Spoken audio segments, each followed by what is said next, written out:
Doherty, the 6'7" sophomore from East Meadow, New York. Leadership is learned. A starter on Coach Dean Smith's legendary 1982 Tar Heels National Championship team with Michael Jordan. Jordan comes down with a rebound. Clears it away to Doherty. Doherty going in against Floyd. For the layup, it's good. Leadership is earned. Head coach at the University of North Carolina and the University of Notre Dame. You notice Matt Doherty, he is up working every second of this ball game. Leadership is taught. Public speaker, author, and executive coach. And leadership does not require a title. This is the Rebound Podcast with Coach Matt Doherty. Welcome to the Rebound Podcast. I'm Matt Doherty, and I'll be your host. On this podcast, we focus on the topic of leadership and overcoming adversity in an open and raw kind of way.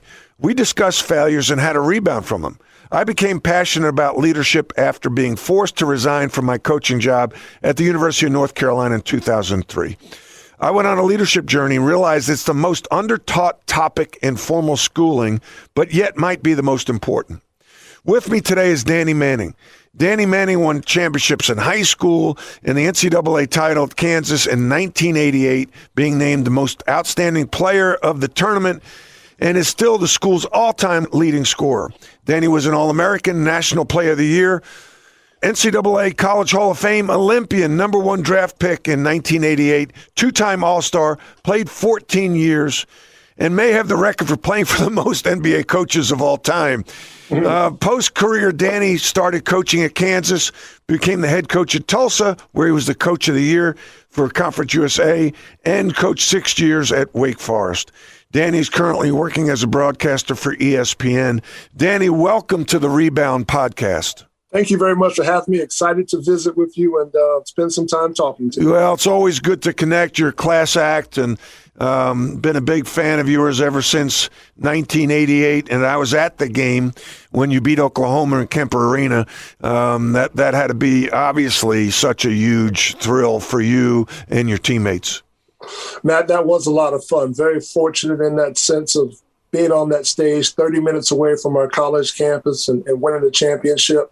Very similar to what you experienced. You know, when you get on that biggest stage and you're on a team that the last team standing, you get to cut down the nets. It's a very surreal feeling. And the older you get, the more humbled you become by that accomplishment because you realize so many things had to fall your way. And you know, you had a little bit of luck, and obviously you put forth the work to have that opportunity. But you realize that at the end of the day, it's something that you're extremely lucky and fortunate to be a part of. Yeah, amen to that.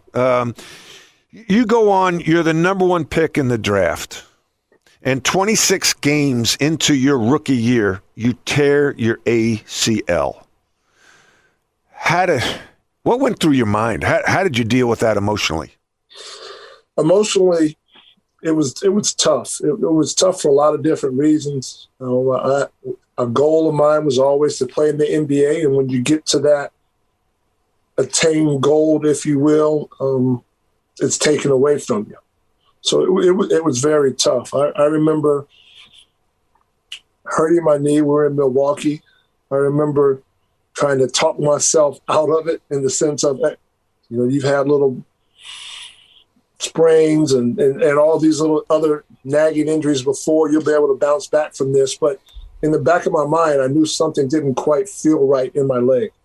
And I go back to LA and, you know, you get all the work done, you get the MRI and get your x-rays and things of that nature. They give you all types of tests on your knee.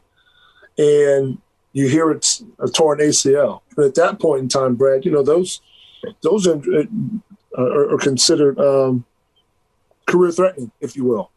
And so I was like, oh, my gosh, this is Bernard King's in the midst of his comeback, and he provided a lot of inspiration. A college teammate of mine, Archie Marshall, provided a ton of inspiration because he came back from 2 while we were at Kansas.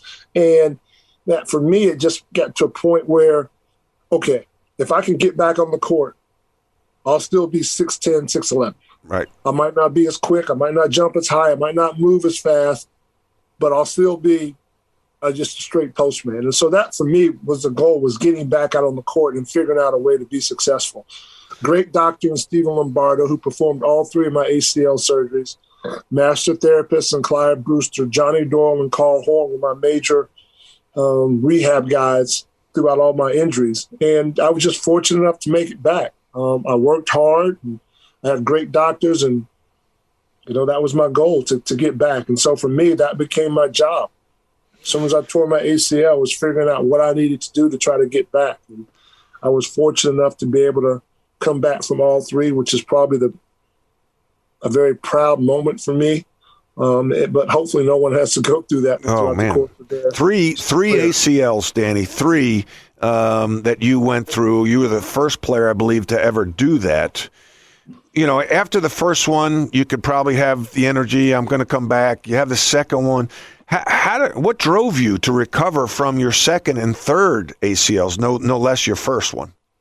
Well, for me, there were a couple things. One, Matt, I have young kids, and so my kids get a chance to see me every day, and I wanted to provide and set a good example of them of, hey, sometimes life is going to deal you a bad hand, and you still got to play it.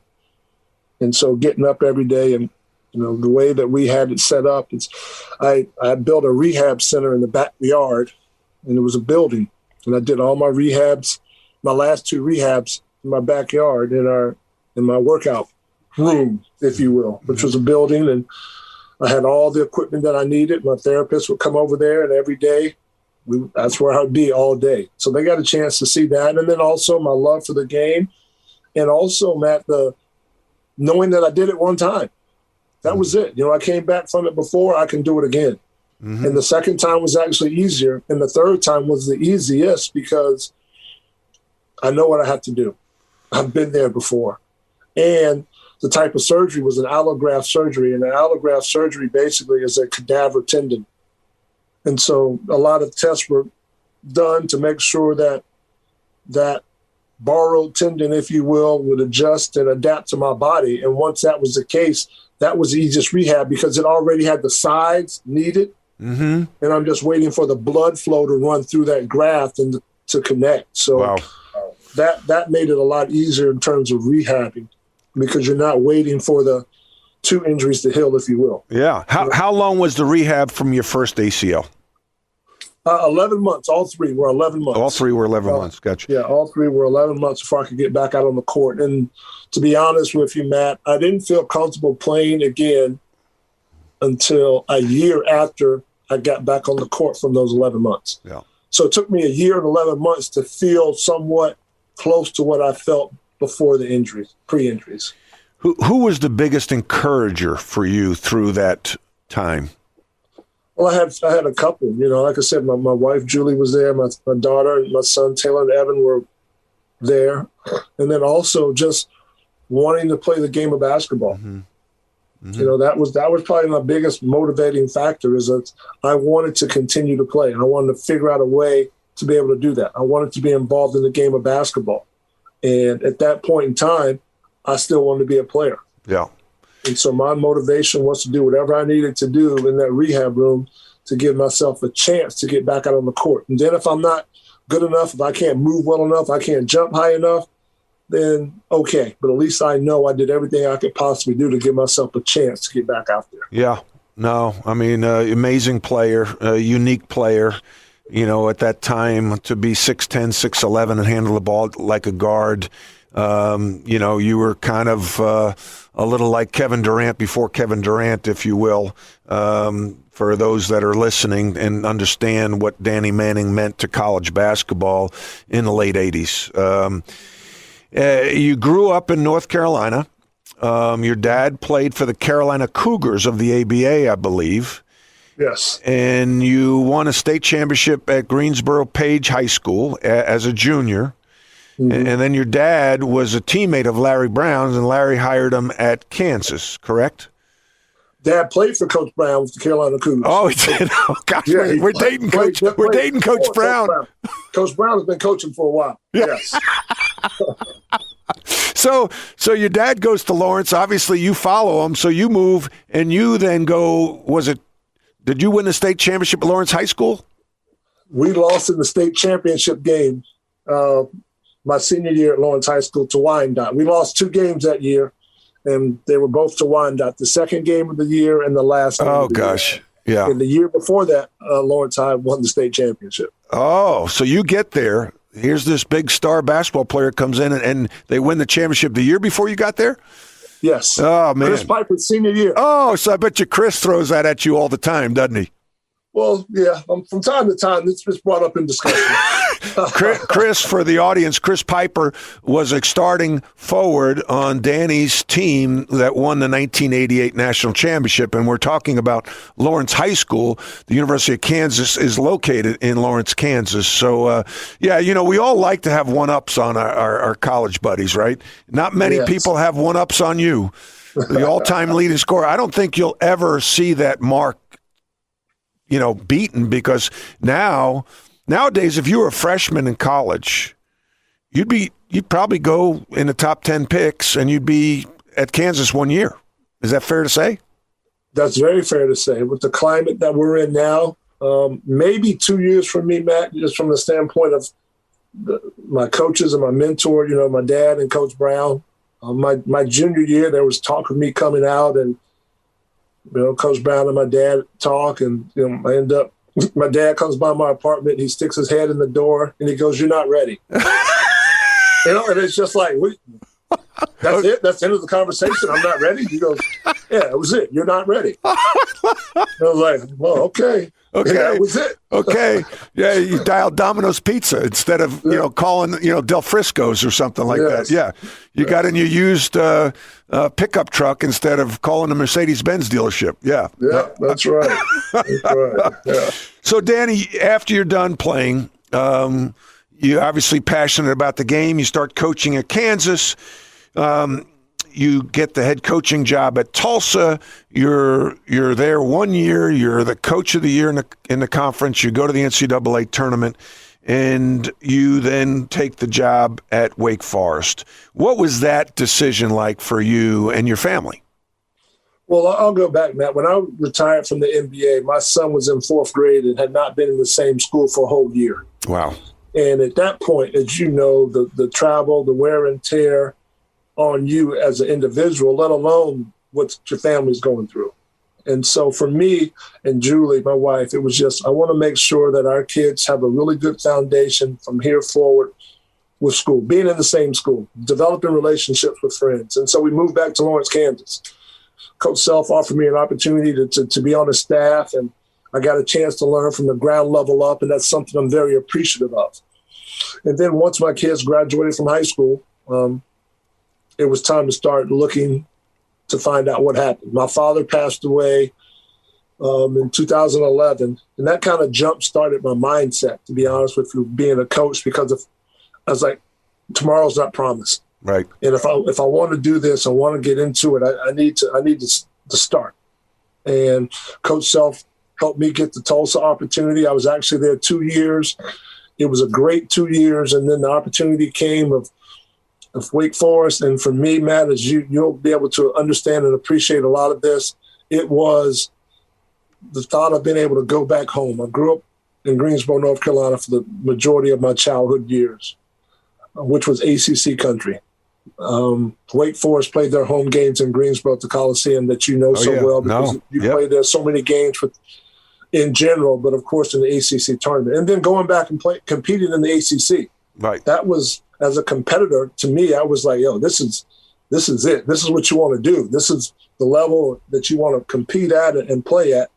And so for me, all those things together ended up being too good of an opportunity to pass, in the sense of just having a chance. Yeah.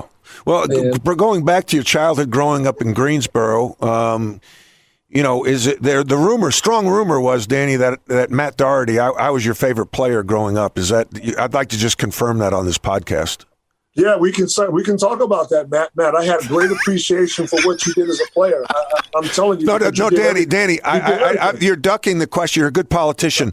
I was your favorite player, right, growing up? Not my favorite player. Not my favorite, but a player I really appreciated, and I knew Carolina had to have to be successful, because you did it all. You scored, you rebounded, you assisted.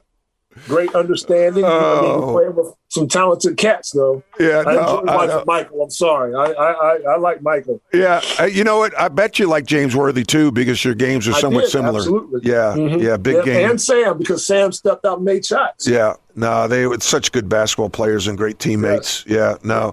So you then take the Wake Forest job, and tell me about the transition as a leader. The transition from Tulsa to Wake Forest. What were some of the challenging moments of the transition? And, what were some of your best experiences? Well, for us, we're talking about us, Julie and I, my wife, it was one of the easier moves we had to make from the standpoint of the Tulsa transition and the North Carolina Wake Forest transition were moves that we didn't have to consider our kids, what neighborhood we lived in, what schools that they were going to go to, and things of that nature. So it was it was an empty nest move for us. Mm-hmm. And so at that point, it was just finding a location in a house that we liked, that my wife was comfortable in, that the team could come over and spend time. And then from there, it was trying to, whenever you take over a program, you'll understand this, you try to bridge everything together. You try to bridge the former players with the current players. You try to bring about all the positives and the traditions that you've seen and you've been told about, and try to incorporate those into the program that is going on present day. Mm-hmm. And that was the mindset for me. And you go into a lot of different places, and there are a lot of different reasons that people have their feelings and feel certain ways about certain things. So to me, it was just trying to bring everybody together, and also go out and you're trying to recruit and bring in young men that fit your profile and system. But the first thing I had to do was try to recruit the guys back on the team. Right. Because so many guys, they didn't come there to play for you. They didn't know you. And so, spending time with them, trying to let them know what I was all about as a player, because that's the kind of style of play I wanted to play, but also as a person and a coach, more importantly, of sharing with them, I want what's best for you. I want to help prepare you for life through the game of basketball. Mm-hmm. And so that's always a challenging situation. So you navigate that, and you get out onto the ACC play, and then you realize, oh, this league is different. It's different. It's a little different. Yes, this league is different, and you have to have a certain type of player to play in that league, mm-hmm. And to compete in that league. And that's something that I realized very quickly. And so, you kind of adapt your recruiting philosophy to do certain things, to try to get in with different guys that aren't always the ideal person that you would recruit. Mm-hmm. But in the sense of, if you can do the work academically, if you're talented enough of a basketball player and a good enough of a person, we can make all those other things work. Mm-hmm. In terms of, sometimes it was, hey, the major that you really talked about wanting to major in, we don't necessarily have that, but we're a great academic institution, and we have some of these that are very similar. Mm-hmm. So those are the types of things that you try to navigate. And then obviously you're building relationships with AAU coaches and high school coaches, and you're trying to get out and be visible in the community. So there are a lot of different things that go into it. You're trying to build relationships across campus too, not only in the athletic department, but with different deans on campus, the admissions office, just so they get to know you as a person and kind of go from there. Yeah, no, I understand that totally. It's all consuming. What was the most pleasant surprise when you took over and you're trying to manage change, and what was the most surprising? Because I talk a lot when you take a new job, especially in college basketball. You have about 48 hours to kind of figure it out, and you do as much research as you can, and it's like buying a house, right? And mm-hmm. You say, oh, that has nice curb appeal. You walk through the house, and the rooms are nice, the kitchen looks nice, and then you buy the house. And then you realize that maybe the heating and air conditioning doesn't work as well. Maybe you realize there's a leak in the basement. Maybe you realize that there's a train track right behind the house, and at 11 o'clock every night the train goes by. And I see that in every job I've taken. It's never as bad as it seems. It's never as good as it seems. What was a pleasant surprise about taking over at Wake Forest, and what was some of the things that surprised you? Well, one of the pleasant surprises about taking over at Wake Forest was the fact that I got to reconnect with a lot of childhood friends. From the standpoint of elementary school friends, junior high or middle school friends, or junior high is what we called it, and high school. And so for me, being able to reconnect with a lot of those friends was very heartwarming. It was fun because you lose contact. That's just the way it goes. And so that was probably the most heartwarming thing for me going back to Wake Forest. And then, like you said, the most challenging was, you find where all the skeletons are. During the job application process, you're told about a couple of the skeletons. They don't tell you where all of them are. And then when you get there, and then you open up a couple closets and you see a couple of skeletons fall out. You're like, oh boy, okay, yeah, this is my skeleton now, and I had to figure out a way what to do with it and how to navigate from here forward. And so for me, like you said, just finding some of those challenges that pop up on you that you weren't privy of walking into it was the most challenging thing, and trying to figure out how to navigate that and also stay focused on what you needed to do, which was to build relationships across the board, recruit, and then also try to get your foundation in place with your workouts, if you will. Danny, you were touching on the skeletons that you found at Wake Forest. What were some of those skeletons that you were surprised when you opened the closet and it came flying out?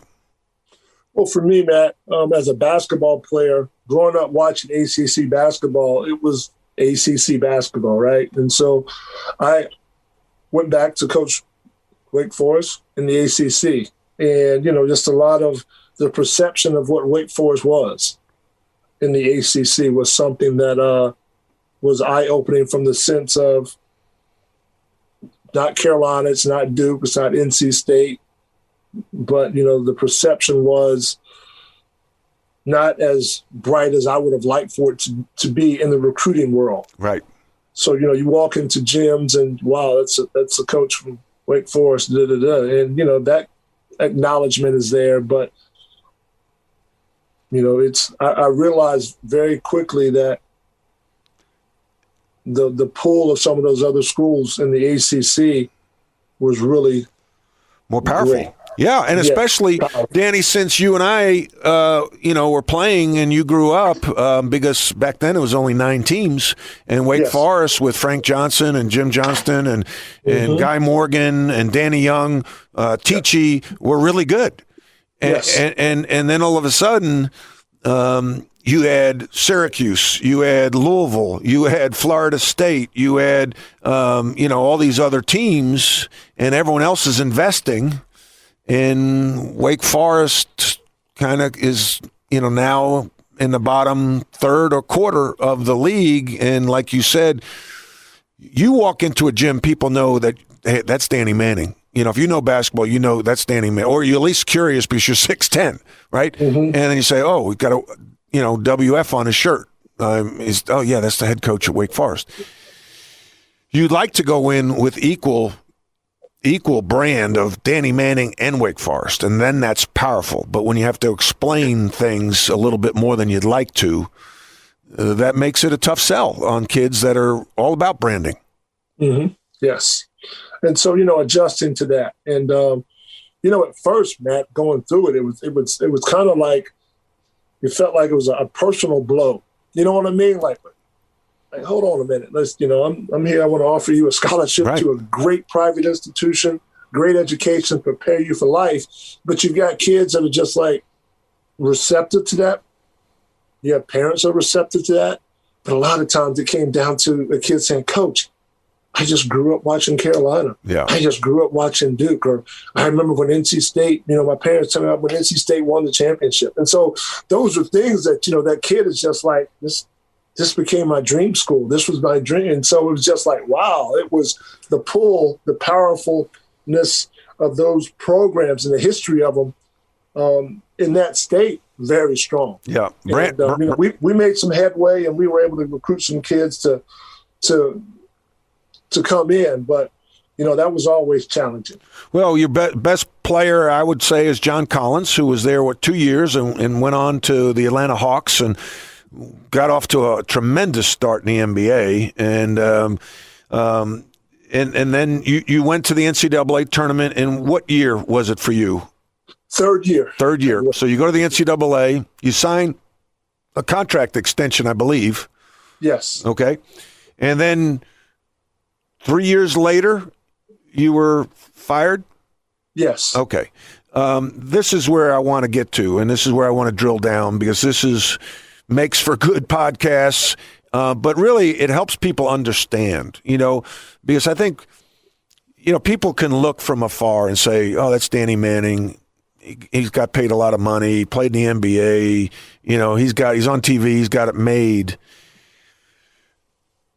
But the emotion, the investment you make in any endeavor, whether you're a CEO of a company or you're a parent, but when you're out there, public, you're out there doing something you love, you believe in, and you get fired. There's a little bit of a free fall there. So what was it like? When did you find out you were going to get fired? Well, Matt, when the season ended, we started our review of the program, if you will, and just going through that process. It was a lengthy process, and anytime you're going through those types of meetings, it's you're sharing your vision, you're sharing what you think went wrong, how you can correct it, and move forward. Was that excuse me, Danny? Was that with the athletic director or just with your staff? That was with the athletic director. Gotcha. Had you done that previously? Yes, I had. Okay. But this was a new athletic director, so this was the first. John Curry. This is the first round with Curry, and so we go through all of that, and then he makes a decision that he wants to go in a different direction with the leadership of the program, and that was that. How was that information shared with you? Was it a phone call, in person? How was that? No, that was right during the beginning of the pandemic.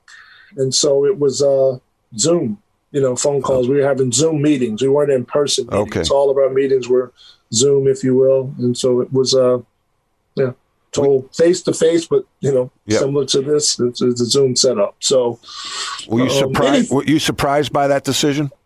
Not surprised, from the standpoint of we have quite a few meetings, and, as a person that, kind of looks at life in a real type of way, I understood that was always a possibility. Right. My father grew up in the game. He coached in the game. I've been around it, and I understood coaches got fired or get fired. Right. And so I always knew that was a possibility, especially with new leadership coming in.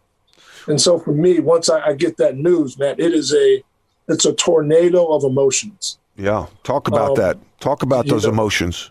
For me, you reflect back and go, wow, we had some good times. And then you get pissed because it's like, wow, I still had so much more to do, so much more to give. You feel disappointment from the standpoint of so many people put their trust into me. And my assistants moved to Winston-Salem, North Carolina, moved their kids. The reality of the young men that you brought into the program, you're not going to be able to see them walk out the door, and all those types of things. And it would go back and forth. It would go back and forth to a lot of different of those emotions. That's why I say it was just a whirlwind or a tornado of emotions. And so for me, I had to process those. I had to go through those. And so it came down to a journal, jotting down my thoughts. And trying to get it out on paper.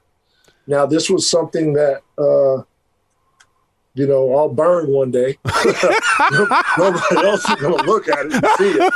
But it was very therapeutic for me to write these thoughts down, because it helped me move on from getting fired. It helped me refocus in terms of getting it out of my system, if you will. Yeah, Danny, I run a leadership consulting practice and study leadership, and a lot of people, and I'm not a good journaler, but a lot of people talk about meditation and journaling. and the power of journaling and the power of gratefulness. Yes. Talk to me a little bit about those topics. Continue with the journaling. Who taught you how to journal? Well, I have one of my mentors, Dr. Joe Carr, who goes around and he speaks to teams on team building and individual development. And he spoke to my team, and he's somebody that's become a mentor. I speak to him every month or so about what's going on in my life and things of that nature. And he's been a big help for me going through this from a mental point of view. But, for me, Matt, I broke down the word time because that's the most precious thing that we have, right? Mm-hmm. Yep. And so for me, when I talk about time, I take the T and I'm thankful. I want to start every day with a grateful heart. I want to start every day knowing that I'm very fortunate to have that day.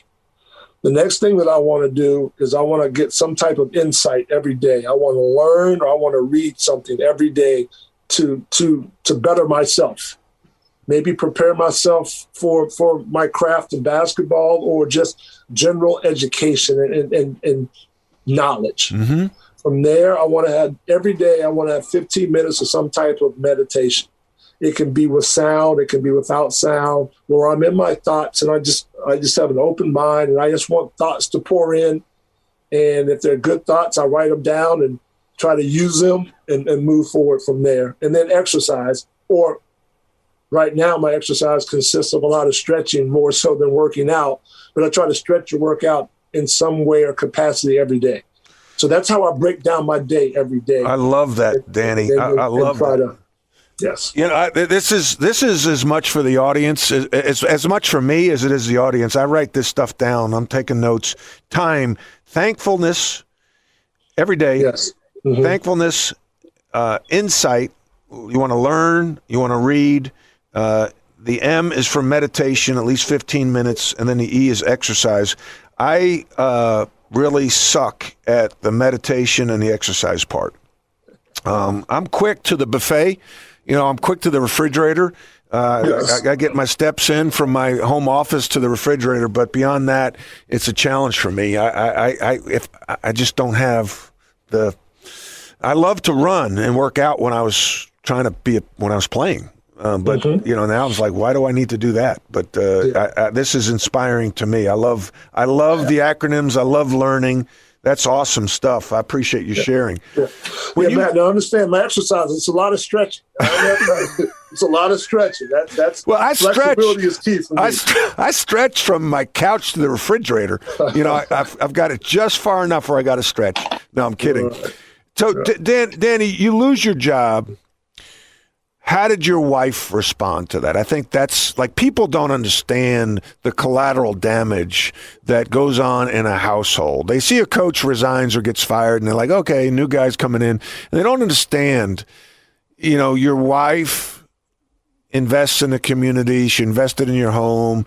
You, I think, as a coach, quickly move on to the next challenge as best you can. And the wife is left in the wake dealing with the collateral damage. How did Julie handle the firing?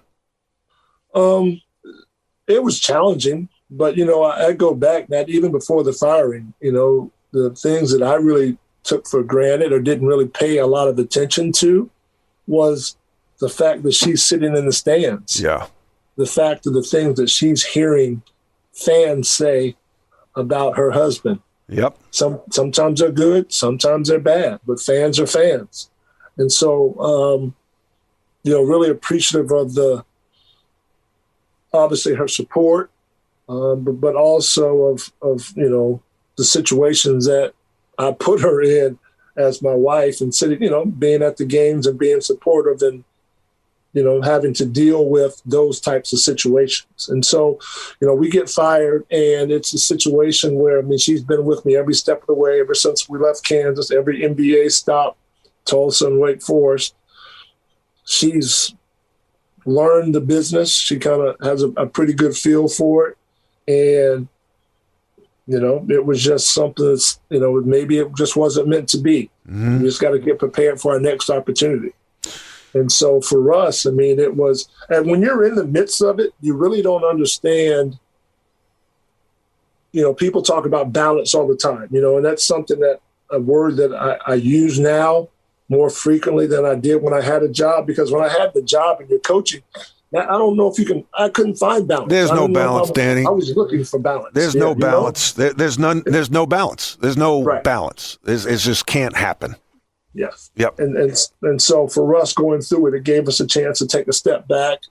This was the first year that we were able to make our own schedule without having it revolve around the recruiting schedule, the college season, the practice schedule, the workout schedule, all those things. And so for us, it was, disappointed we didn't have a job, not coaching, because she, and not only my wife, but all the other wives, they pour into the kids that you have on the team also. They're their mothers away from their natural families. Mm-hmm. And, so, missing out on that opportunity and that being taken away was something that was challenging for all of us.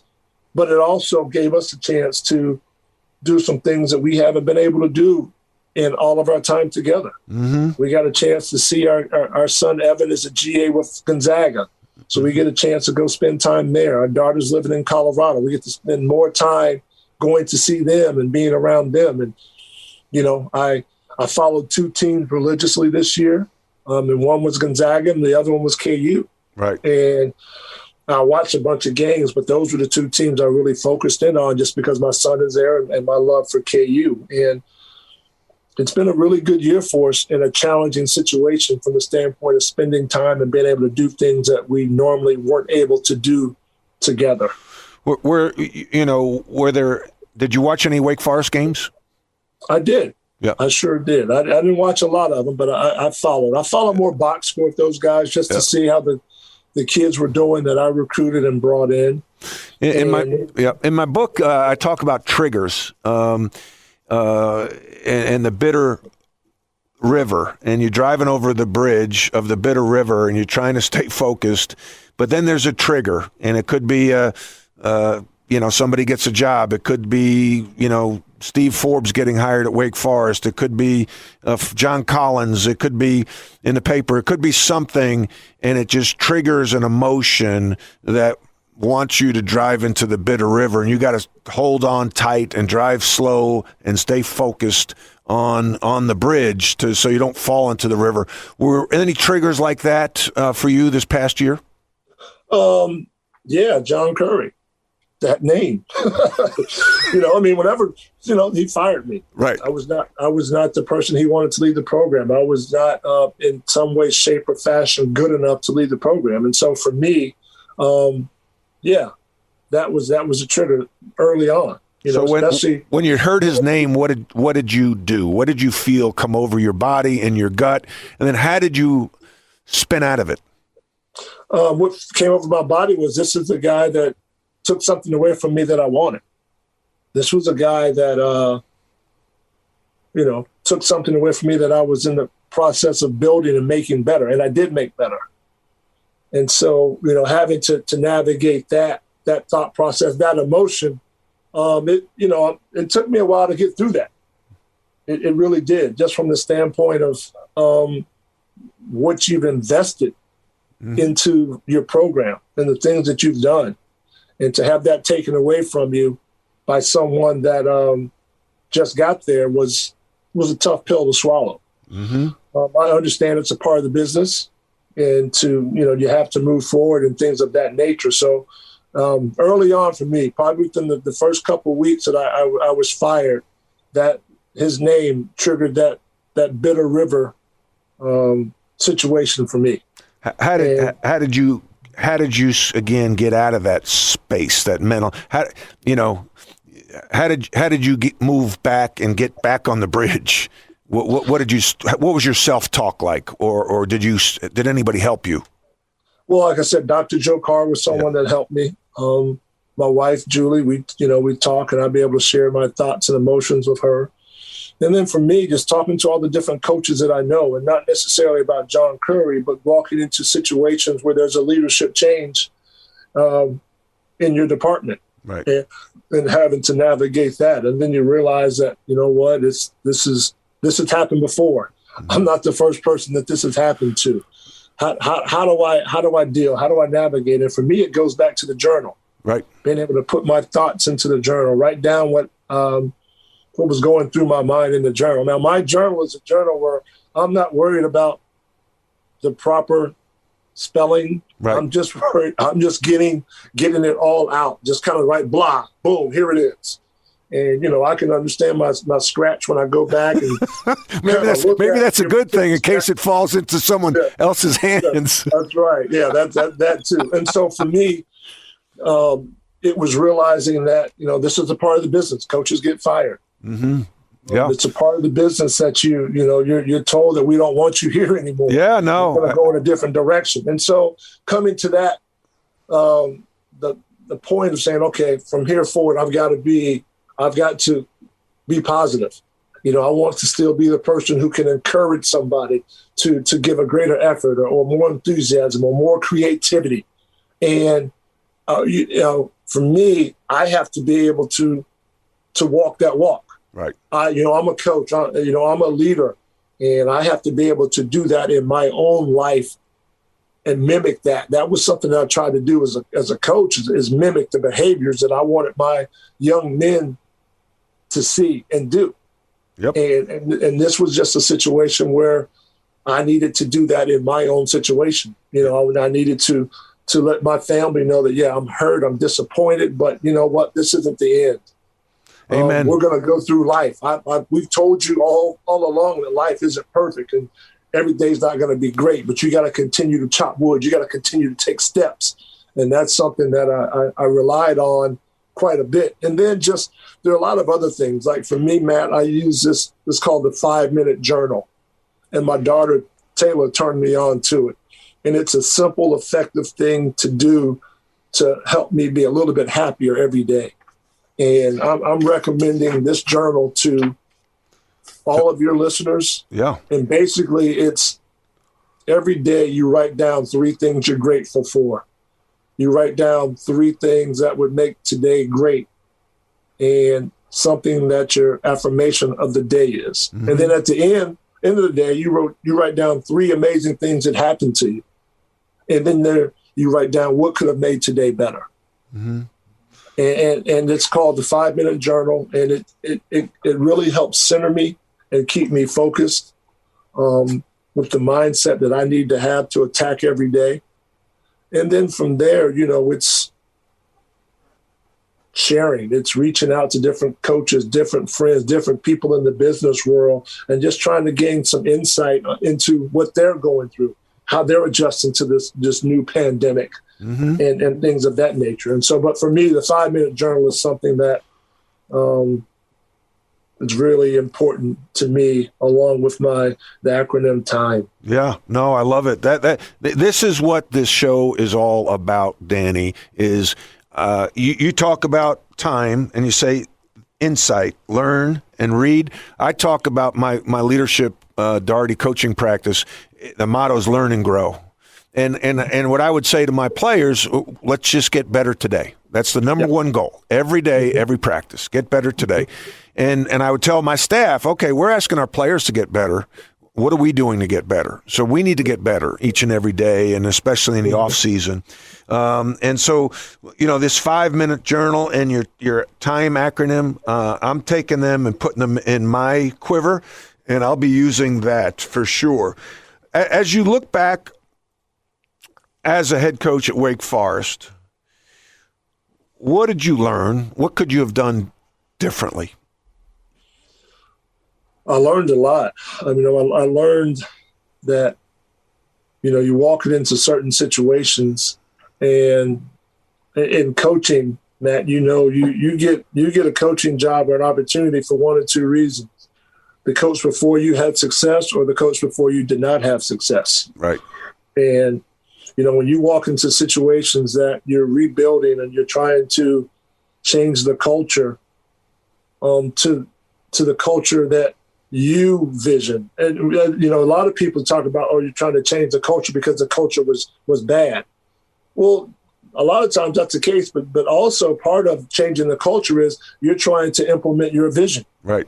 And that's a part of the culture too. And so for me, it would have been walking into new situations and probably going back and looking at the history and patterns of the individuals that I walked into, that the new players on the team, if you will. Yep. And kind of make some decisions based upon my vision and what their history was or had been at that particular place. Meaning, when I walked in the door, I gave everybody a clean slate. Right. That's what I wanted. That's what I wanted to do. And looking back on it, I don't know if that was the right thing to do, in a sense of trying to build a team. Right. Build a foundation, build your culture. And there were some people that had a reputation that might not fit your culture. Correct. Yeah. Correct. Yeah.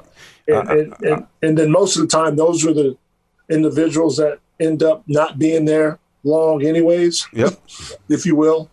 And so that would be one thing that I would definitely look at a lot differently, especially now in the era that we're experiencing with young people being able to transfer and be immediately eligible. Yep. You're going to lose a certain amount of kids anyways, just because of a coaching change or leadership change. And so not trying to, take a young man who's like, this is going to be a tough fit, but I'm going to give an opportunity. At the end of the day, sometimes it's a square peg in a round hole. Yep. And having those conversations that first year, which is tough and challenging, but that's something definitely that I would have done. And then for me, I don't even know if this is possible, Matt, but getting the schedule for years out, like what tournaments are we scheduled to play in here for? What games series are we locked into from here forward? Mm-hmm. Because so much of it is building your culture and building the confidence of your culture. And the best way to do that, as you know, is winning games. Yep. And going incremental in those steps. And so that's something, too, that definitely would jump to the forefront of my mind when you're talking about taking over a program and trying to implement your culture within that program. Yeah. No. When you lost your job, Danny, who was the first person to call you, to reach out, to lend support, to give you encouragement? Well, the first person obviously was my wife, because I told her after I got off the call. But I mean, somebody outside your immediate family that called and so heard the news, and may have surprised you, that called you. Matt, to be honest with you, it was a lot of coaches. Coach K called, Bill Self called, Coach Williams called.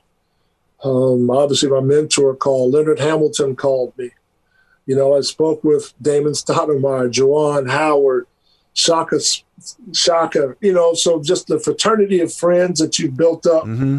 The relationships you built, once they hear that news, they just reach out to you. And, and sometimes, man, as you don't want to pick up the phone. Right.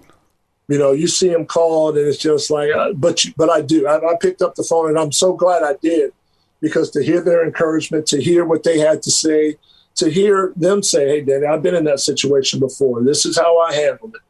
Norm Roberts, assistant at Kansas, we talked quite a bit about being fired and taking the next steps and things of that nature. So, to me, it was something that I got to the point of being comfortable enough to call guys and go, hey, this is what I'm going through. I know you've experienced it before.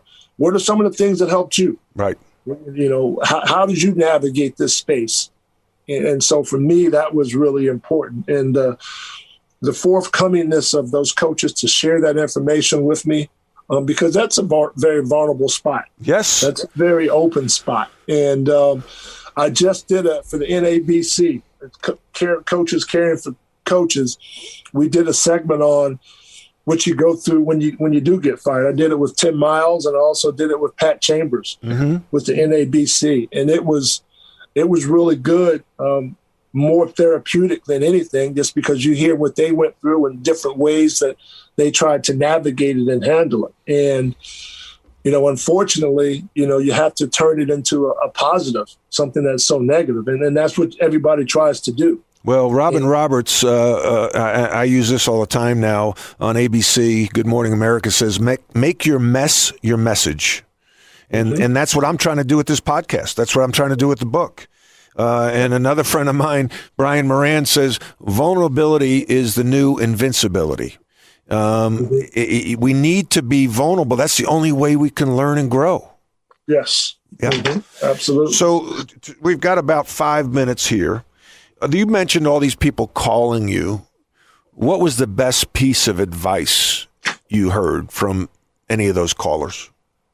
Well, for me, it was my mentor, one of my mentors, Dr. Joe Carr.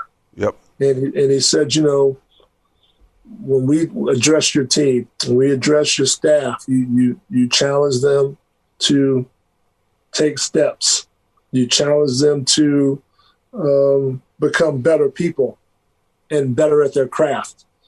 And he's like, this is what you have to do. He goes, you've got a lot of things that you got to be able to do in this period of time to get yourself to a point where you're ready for the next opportunity. Right. And the first thing you do is you're working on yourself. And so, for me, it is, clarity in my life. What's my why? Right. My why for me is making sure that I provide a great atmosphere for my family to thrive in. And I look back on when I went through my ACLs, and at the end of the day, that was it, trying to set an example for my kids. Mm-hmm. So that's my why. I want to make sure that I manage my energy mentally and physically well.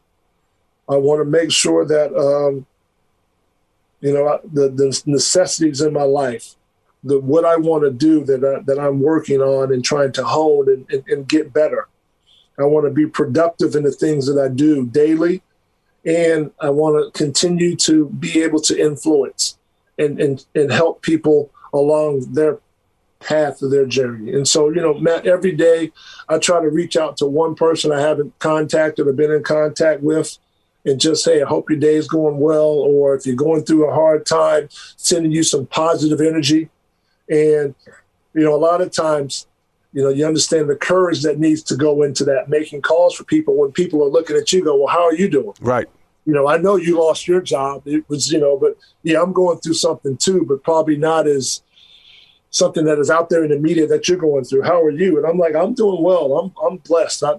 I'm alive today. Yeah, amen. My family's healthy. And so for me, just being able to share my real self, my thoughts and feelings for that day, I'm trying to do a better job of that because, the era that I grew up in, that we grew up in, there was, the I love yous, the hugs, the pats. I grew up in an era of tough love. Yeah. And so, like you did, like a lot of us did. And yeah, so what are you crying about? Get back on your bike. Yeah. And so for me, a lot of it is what I really try to incorporate within my program the last 3 to 4 years is just the message of love. I regularly would tell our guys, I love you, I appreciate you, thank you. And try to permeate that through all my relationships with other friends and things of that nature too. So just letting people know how I feel about them. It's a lot of times it's just, I appreciate you. Thank you for everything, the impact that you've had for me. Sometimes it's, I love you and, things like that. Being more vulnerable in my words that I'm sharing with people. And that was a direct result of the journal jotting down my thoughts. Wow. And being able to come to a place where I was comfortable with that. Danny, I can't thank you enough for sharing. I learned a lot. I mean, this is powerful stuff. I mean, again, Dr. Joe Carr, Time, the 5-minute journal, those are things I wrote down and put stars next to. I got better today because of Danny Manning. I love your attitude. You do great work on ESPN, and I know you probably have, like most of us, coaching's our drug. It's crazy. I say that I'm in rehab, and you're in rehab right now, and you'll be even that much better with your next opportunity if and when you decide. Again, thanks for sharing. We learned so much. Leadership is a learned behavior. You are a leader whether you're a parent, a coach, a business owner, or a friend. We all lead in some way, shape, or form. Thanks for listening. I welcome any and all feedback. Reach me on Twitter. My handle is @DohertyMatt.